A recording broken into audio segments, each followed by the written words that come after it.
माध्यमांनी सकारात्मक आणि विश्लेषणात्मक पत्रकारितेवर अधिक भर द्यावा, असे आवाहन जिल्हाधिकारी विवेक जॉन्सन यांनी बीड येथे केले. जिल्हा माहिती कार्यालयातर्फे पत्रकारांसाठी आयोजित कार्यशाळेच्या उद्घाटन प्रसंगी ते बोलत होते. लोकशाहीच्या भक्कमपणासाठी प्रसारमाध्यमे, प्रशासन आणि नागरिक यांच्यातील समन्वयाला त्यांनी महत्त्व दिले. कार्यशाळेतील प्रमुख मार्गदर्शन. या कार्यशाळेत पत्रकारांना खालील महत्त्वाच्या मुद्द्यांवर मार्गदर्शन मिळाले.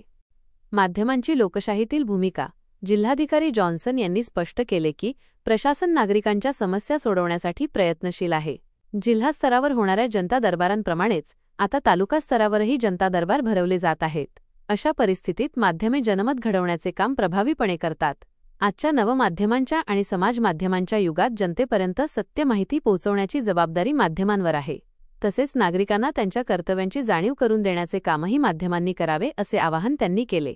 पत्रकारांसाठी शासकीय योजना. जॉन्सन यांनी सांगितले की या कार्यशाळेमुळे पत्रकारांना शासनाच्या विविध योजना, सवलती आणि सुविधांची माहिती मिळेल, ज्याचा त्यांनी लाभ घ्यावा.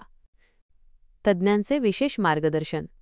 कार्यशाळेत विविध क्षेत्रांतील तज्ज्ञांनी पत्रकारांना मोलाचे मार्गदर्शन केले. शुद्ध लेखनाचे महत्त्व. प्राध्यापक दीपक रंगारी यांनी वृत्त संकलन आणि संपादनात शुद्ध लेखनाचे महत्त्व समजावून सांगितले. मराठी प्रमाणभाषेचे नियम, व्याकरण आणि शब्दांचा योग्य वापर यावर त्यांनी भर दिला. तसेच मराठी भाषेला समृद्ध करणाऱ्या साहित्यिकांच्या योगदानाची माहिती दिली. शासकीय नियमावली व कल्याण निधी. जिल्हा माहिती अधिकारी डॉक्टर श्याम टर्के यांनी अधिस्वीकृती नियमावली, आचार्य बाळशास्त्री जांभेकर पत्रकार सन्मान योजना आणि शंकरराव चव्हाण पत्रकार कल्याण निधी याबद्दल माहिती दिली.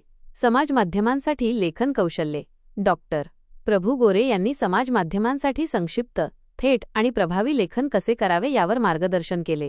यात योग्य मथळे, हॅशटॅग, थंबनेल आणि ग्राफिक्सचा प्रभावी वापर यावर भर देण्यात आला.